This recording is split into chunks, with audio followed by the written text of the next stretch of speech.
Clean old-fashioned hate week is here. Got a great return guest, Rec Talk from the College Huddle. How are you doing today? Doing good, man. How are you? Yeah, appreciate you coming on again. Had Rec Talk on last week or last year. I was in Italy at the time, but like I said, Georgia versus Georgia Tech. Make sure to like, subscribe, share the Doghouse podcast. Want to first jump on, and Georgia took care of business with Charlotte. That was I live in the Charlotte area, so that was always kind of interesting. But took care of business 28-3 in the first half and kind of sleptwalk in the second half, put in a bunch of the backups. Basically just kind of ran it down their throat. Interesting that they got Charlotte got $1.9 million. I'm sure that helped their program. I didn't know they gave them that much. I think Austin P got around $500,000-600,000. So that was kind of interesting. But Nate Frazier 2 touchdowns. He looked good. It was also good to see Bo Walker, true freshman. He got 3 touchdowns. Gunner looked okay. He did throw a pick, but kind of like what Kirby said, on to the next, and got out with no injuries. I know it was kind of cupcake Saturday for a lot of teams in the SEC, but kind of took care of business. Any thoughts on the game from you? Yeah, I mean, look, I was far more confident going into last year. There was some reasons to think Tech could maybe beat that game going into it. I mean, you played UMass before Tech last year. Yeah. UMass put up like 200 yards of rushing on you. Georgia had one of the worst rush offenses and defenses in the SEC. So there were some things you could point to as a Tech fan and say, okay, Mike can make a game out of this. None of that really exists this year. Georgia Tech's probably – they could be the worst Power 4 defense in the country right now. They're certainly playing like it. I mean, in virtually every stat, they're 100 to 130th or something. They get down 28-0 against Pitt, start about as poorly as you can possibly start. So if you think Tech – and look, I hate Georgia. I can't stand Georgia. I spend a lot of time railing against Georgia and going back and forth with their fans on Twitter. But I also know football, and there's not right now a football reason you can point to as to why you would think, Georgia Tech is going to make a game of this. I mean, Pitt was probably the best defense you played all year. They were able to rank. Look, Haynes King had the worst game he'd had in some time. Georgia's going to be the best team that Tech has played offensively and defensively. So if you think Tech's going to make a run at this, it's all like esoteric non-football reasons, like, it's going to be Haynes King's last game playing Georgia, or Key just plays Georgia well, even though he hadn't beat him yet. So, yeah, I don't know. There's not a lot I can say about it. I mean, we definitely respect you guys after last year. I mean, you guys had us dead to rights. We somehow pulled it out in that 8 overtimes. I don't know how, but gotta respect Haynes King, and then Buster Faulkner always gives them problems. Did want to ask, do you think it was just less talent on defense for you guys, or is it defensive coordinator, or what do you think the issues have been? Well, when you're as bad as we've been on defense, especially recently, it's got to be both. One, the most deficient we are as a team of any position group is defensive line. So we can't get pressure on a quarterback. We also don't tend to tackle running backs that well. Go back and watch that Pitt game at how what really ended that game. So I think, talent-wise, we're down on defense this year. The weird thing is that you bring in Blake Gideon from Texas, who's in Texas had like one of the best pass defenses in the country. He was a defensive backs coach for them. You bring him in, and you haven't seen any of the pass defense you think you'd see. Schematically, if you look at Georgia Tech, they play 8 to 10 yards off wide receivers, and they just kind of pray, hey, don't throw it over top of us. We're going to give you everything underneath. And that just hadn't worked. When Tech was able to start coming back in that game against Pitt is when they really started pressing more and being more aggressive, and then they kind of pulled back off of it. Also, how Georgia came back last year is a different DC, but we got very, complacent on defense and let Georgia back in that thing. Right. Next question I was good before we look at the matchup here. What do you think about playing in Mercedes-Benz, and what was your thoughts on that? Or would you have liked it being at Bobby Dodd? Or I hate it. I mean, I can both hate it and understand why Georgia Tech did that. So why did Georgia Tech do that? Because they need money, and that's something that a lot of Georgia fans are going to make fun of Tech for, but they also make fun of us for not taking football seriously. So we start taking football seriously, do things to inject money in the program. But I also just hate Mercedes-Benz. I'm not an NFL fan. That's why I have a college football YouTube channel. Watching a game in the Benz to me is like watching a game in the mall. Like, it doesn't feel like a football stadium to me. Yeah. I hate playing the game there, but I also understand why we're doing it. But also, it's not like Bobby Dodd's been some tough place for Georgia to play, right? I think the last time we beat Georgia in Atlanta, hell, you probably remember, was when George Godsey was the quarterback. Right. It was 1999, I think, something like that. 98 or 99. Yeah. Gotcha. And then, looking at the matchup, I think it's went up to 14-point spread, which I don't know. I guess we just, because you guys giving us a lot of problems, at least on offense the last 2 years. And Georgia hadn't covered the most this year, but I believe it's 14.5 as of now. But I still think they're going to be I still think you guys are going to be scrappy, but we'll see. It is going to be interesting being a neutral site. Is this the first time it's ever been neutral site? Unless it was like construction or something. I don't know. Probably. I mean, it counts as a home game for Tech. I mean, we didn't play in like whatever COVID year we had, but I can't remember us playing this game at the Benz ever. Right. I do like that it's played on Black Friday, though. I do kind of like that. It is short week for both teams. How about the other one? So you hear all the speculation. Any chance of Brent Key getting poached by another team, or there's always rumors on that? I feel like he's a Tech guy. He's kind of happy. And you guys had a good year. Well, look, lots of people that were quote unquote their alma mater guys have left. I don't know. I mean, it is concerning to me that Brent Key, these rumors have come out. We still haven't seen an extension. Look at all the teams that have signed their coaches to extension. Nebraska with Matt Rule, SMU with Rhett Lashley.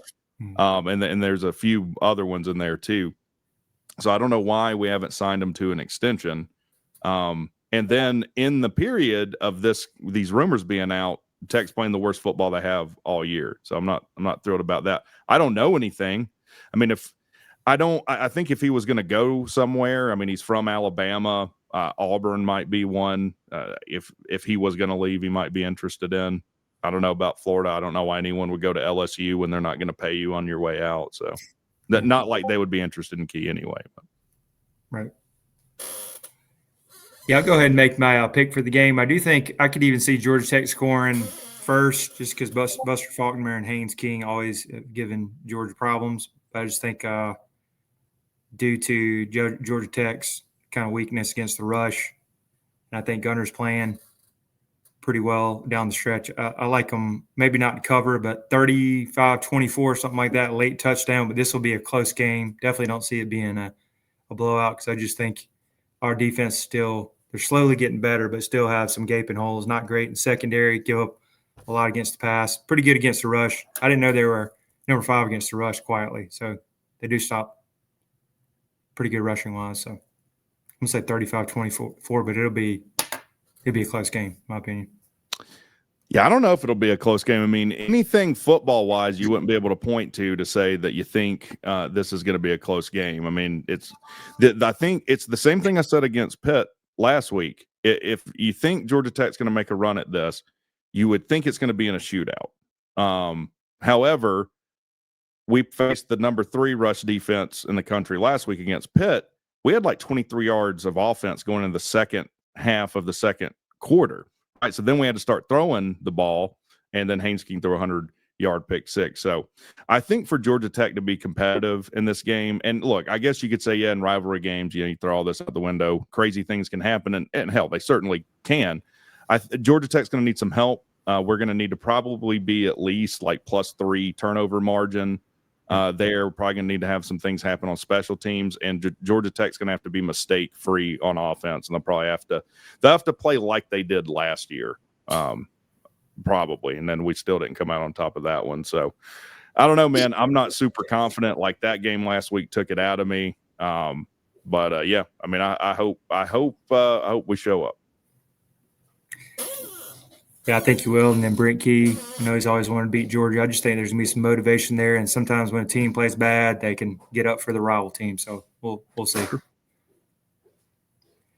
Yeah, before we get into some of the coaching rumors and the college football rankings, I want to give a shout out to great sponsors of the show, VivaTequilaShelter.com. 0 carbs, 0 sugar, good for the golf course. I know it's getting a little chilly, so it could be good with the some of the Christmas parties coming up. But I like the personal favorite, watermelon.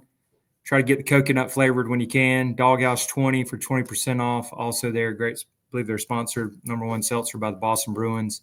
Check them out on Instagram and YouTube as well. VivaTequilaShelter.com, great sponsor of the podcast. And then did want to ask you what everybody wants to know in your opinion. I know everything is, where do you think Lane Kiffin's going to go if you had to pick? Man, this is I've been watching college football for a long time, and this year I'm seeing a lot of things like I've never seen before. I've never seen a team give a coach an ultimatum. Mm-hmm. Like, and what I can, like, if you're in a relationship, I don't know if you're married or whatnot, but if you give your wife an ultimatum, like do this or we're done, I can tell you that relationship's over. So if I had to guess, Lane, because what didn't they say they're holding like a press conference after the Egg Bowl just to address this? I've never seen that either. Now, I would think he would go to Florida if he's going to leave, just because, again, something else I've never seen, a coach in LSU and Brian Kelly being fired and then saying, no, actually, we didn't fire you. We're not firing you to then fire you. I mean, this is the craziest thing I've ever seen. I don't know why anyone would go to LSU right now when their governor is getting involved. I've never seen a governor get involved with a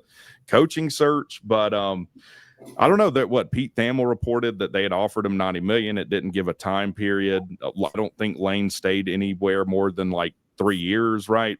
Right. So seems like there's a lot of smoke of him going to LSU. I think that would be ignorant, though. Yeah, definitely. I agree. They're setups to success. I just think they give you a short leash here. I mean, everybody else 3 to 4 years. Even Orgeron won the national title. They canned him 2 years later. So 2 coaches they fired that won national titles for him. That's right. I just feel like he's got a pretty good setup at Ole Miss, unless he's just kind of bored there and wants a different challenge. I think they're going to try to match it. Might just be another, trying to get a better contract. But could be. I mean, I would think if he leaves, he's going to be the highest paid coach in the country. He'll have the biggest contract a coach has ever signed.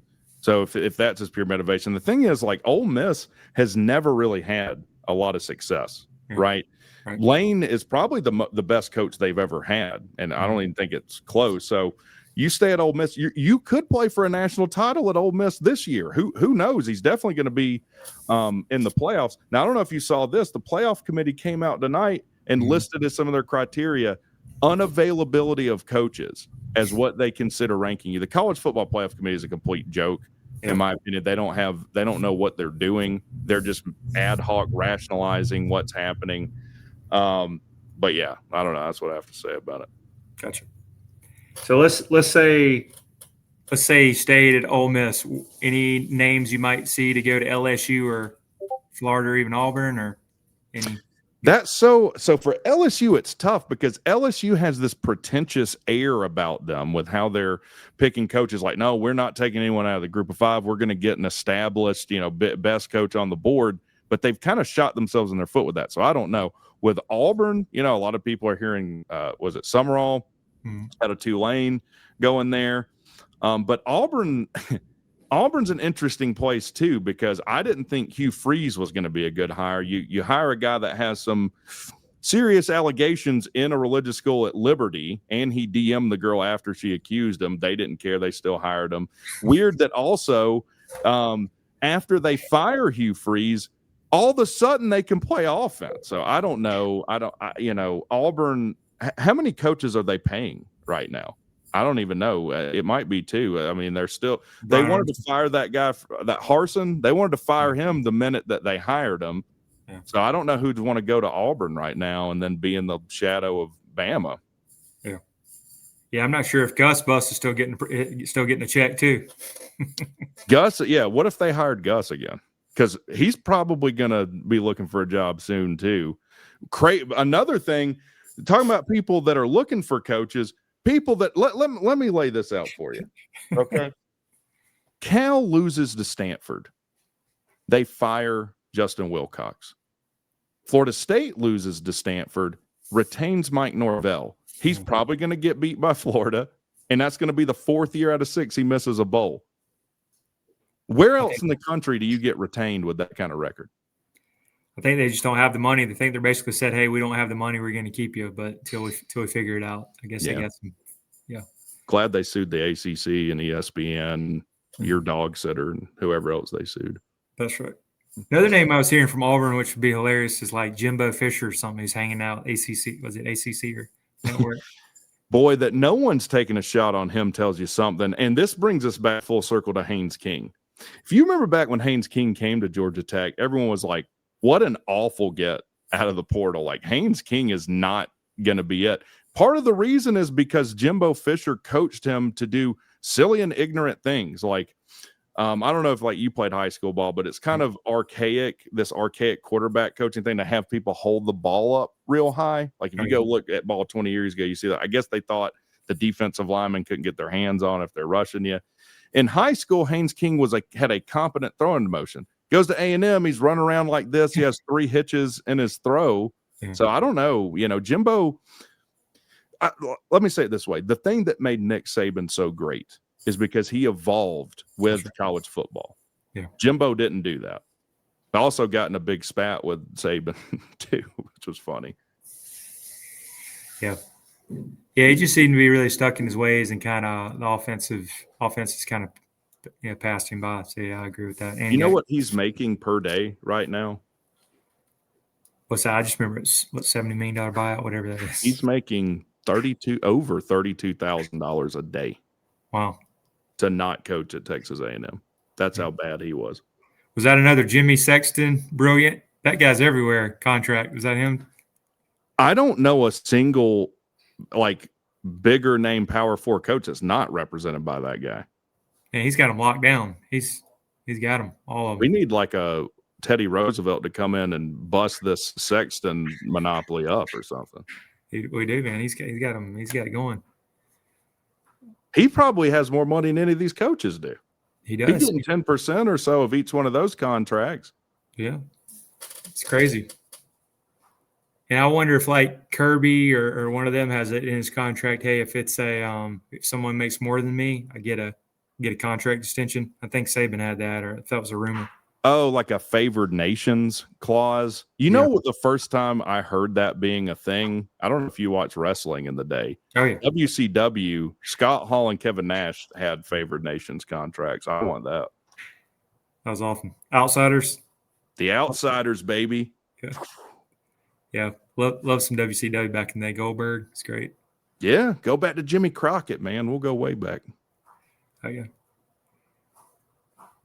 Then, I wanted to look at the college football rankings. I don't really think there was really too crazy changes tonight.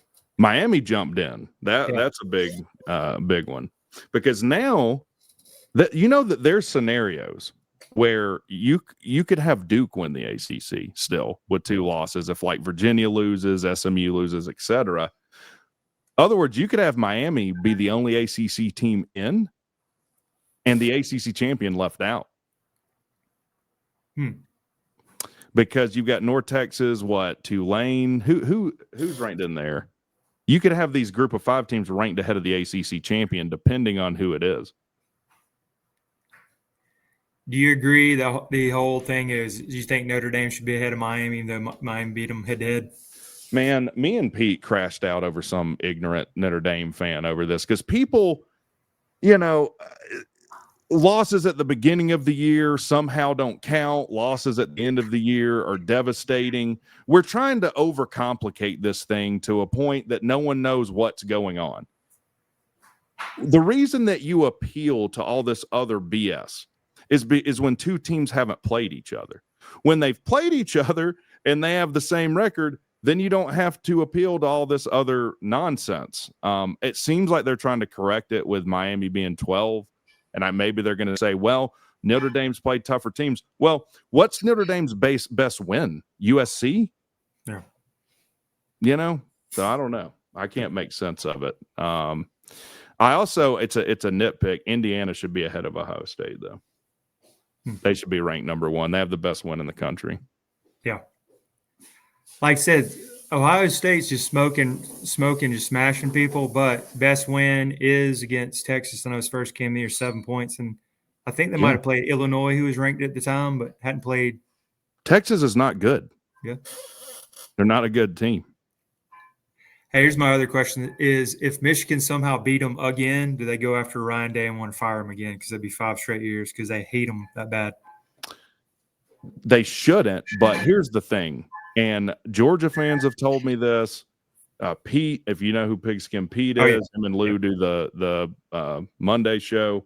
Right. In fact, I was just on a show with Pete. I don't deal with Ohio State fans. I don't even know that we've ever played Ohio State, but they probably are the craziest fan base. Yeah.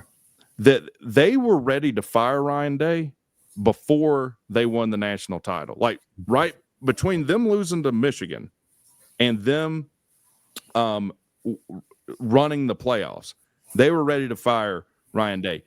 If you watch Lou's Collins show, there will be Ohio State fans call in and be like, do you think if we lose to Michigan, we fire Ryan Day? No. What are you talking about, man? What possible sense does that make? As much as I hate Georgia, and I do hate Georgia, on a whole, like going back to wrestling, like Jim Cornette and Vince Russo, it's like that. If someone says you're going to win a national title every other year or something, but you're going to lose to Georgia every year, would you take that? Yeah, absolutely. Who wouldn't take that? So I don't know, man. Ohio State fans are funny. Yeah, I agree. I had a buddy, Tennessee, when Tennessee played them, I had a Tennessee guy on there, and I called them the suck nuts, man. They came after me on Instagram for weeks. I had to block them. First time I ever blocked them, it was bad. Dude, yeah. Me and Pete are actually going to be doing troll school in the off season because we're unimpressed with the level of trolls lately. I like it. Did want to ask a couple of scenarios just going down the stretch here for the college football playoffs. So let's say Texas A&M wins, takes care of business, Alabama wins, and they keep saying they're not going to penalize the championship loser. If Alabama loses a close one, that'd be their third loss. Do they get knocked out of the playoffs, you think, if they play in the SEC championship game? They're sitting there at 10. So I haven't looked at all the SEC scenarios. Who are all your one-loss teams? Just A&M, or they're winless is in Georgia? Wouldn't A&M and Georgia go right now? How does Oklahoma, or how does Bama get in? So if Texas A&M and Alabama, because they beat Georgia head-to-head, Alabama, because Georgia's one loss, they would get in as of now if they both. But if Texas A&M loses or Alabama loses this Saturday, Georgia would get in against whoever wins out of those, I believe. Oh, I see. I see. They've got the head-to-head over you. Here's what I think. You can call me an ACC homer or whatever, or an outsider. Maybe that's appropriate. There you go. The only time they will penalize a conference champion, but it ain't going to be a Big Ten or SEC or someone who loses their conference, but it won't be the Big Ten or SEC. All right. So I think Bama would be fine. Gotcha. And then let's say a close one, vice versa. Or let's say Ohio State beats Indiana. They're at 1 and 2. How would the loser of that fall? Like just a couple? Do they stay in that top 4, or what do you think? Man, Kirk Herbstreit came out and did a crybaby routine last year about Indiana, saying basically wins don't matter and my feelings are more important than whatever wins a team might have. I think Indiana's proven, though, this year that was in error. I don't think Indiana would fall far. They would fall just outside the top 5, maybe to 6 or 7. I still think they'd host a playoff game. I can kind of see that. And then I think, is it still if Ohio State somehow lost to Michigan, would they get bumped with the head-to-head? Because I think Michigan's only got one wrong. That would be interesting. Yeah, it'd be interesting to see, because if they say they're not going to punish you for losing your conference title, then how could you have Georgia jump Indiana? If they lost to Ohio State's the number 1 team in the country. So I don't know how they're going to treat that. Yeah, Michigan's 2 losses is well, they lost to Oklahoma, who's non-con, and their only other loss is USC. Okay, which isn't an awful loss. So if somehow Michigan they're sitting there at 15. If Michigan beat Ohio State, do they somehow get in with 2 losses just because they had that big win? Boy, that gets interesting with Miami at 12, doesn't it? It does. Man, I don't know. That's a good question. They probably do. I guess who does Miami's got Pitt this week, and that's going to be a tough game for them. I think, man, probably as long as they take care of Pitt. But if Michigan beats Ohio State, that would be the best win in the country, depending on what that win looked like. Probably doesn't matter. Yeah, they got them at the big house, and they beat them 4 straight years. You never know. Yeah, and you're right. They'd be ready to fire Ryan Day and sue Rogaine and whatever else they're going to do. Yeah. And then the other one is just because I love listening to Paul Feinbaum when they lose. If somehow Auburn beat Alabama in the Iron Bowl, are they going to want to fire Caleb DeBoer on Monday? They'll be talking about it. Yeah, I mean, that's another fan base that I'm not near as annoyed by as SEC fans are in general, but because they've been my saving grace on beating Georgia when I can't. But no, they were ready to fire Caleb DeBoer after they lost to Florida State. But in their defense, that is the worst loss of any playoff team right now, is that loss to Florida State. So, yeah, they'd be talking about it. But, I mean, what's his buyout? $80 billion or something? Yeah, all right. We'll see, man. It's going to get interesting. But, yeah, it should be a good rivalry weekend. And how do we follow you on social media, Rec Talk? Yeah, I'm Rec_Talk on Twitter, and that's because some sex bot stole my other account, and I had to be Rec_Talk. You can find me on YouTube. You just type in Rec Talk there. You'll find me. I do videos there. Yeah, there you go. Georgia Tech can't hurt me anymore. That's the other thing. Yeah, I can't be hurt. Like any emotion, like for anyone that's ever been through a divorce and you just feel that nothingness, that's what Georgia Tech did to me. And you can watch that and get more information on my complete crash out. But you can find me there. I'm trying to think. I'll probably do a preview for this game. And then I think we'll be streaming it on Dawg's channel as of now. Now, he just had a kid like 8 days ago. So we'll see. It'll be on one of our channels, though. I will admit I had to laugh. I know I had to watch this. He's just like, "Come on, man, you're doing this against me." And he goes, "I just had a kid, and then I got this in my house. I don't know if he had some like insect thing. It's flea infestation." He's just like, "Why are you doing this to me?" Yeah, man, he had to get everything out of his house. Like he had to have some professional come in and fumigate, and it was a whole ordeal. Yeah, man, I felt it's bad tough being a Tech fan during that 8 overtime game last year. I'm streaming it. Obviously, I'm getting trolled. I open myself up for that. They come back 2 minutes into regulation. I went to wash my hands, and I didn't realize that the sink had got clogged somehow. So for all 8 overtimes, my bathroom was flooding. So I stay on 45 minutes after because I don't want to be accused of running away. I'm taking my medicine, whatever. Right. And then there's 2 inches of standing water in my bathroom. So yeah, it's been tough, man. It's been tough. All right. I got you. Well, I hope it's a good game and appreciate you coming on again, man. It's great. Yeah, man. Appreciate it. All right, man. Well, make sure to like, subscribe, share the Doghouse Podcast. Hey, one last question for you. Favorite Thanksgiving dessert? Yeah, what's your go-to? Oh, favorite Thanksgiving dessert. Man, I'm a cobbler guy. Give me some peach cobbler, hot with a little cold ice cream. Okay. That gets me going. Bing, bing, bop. Okay. I like that too, man. Appreciate it. All right, man. Thanks again. See you, buddy.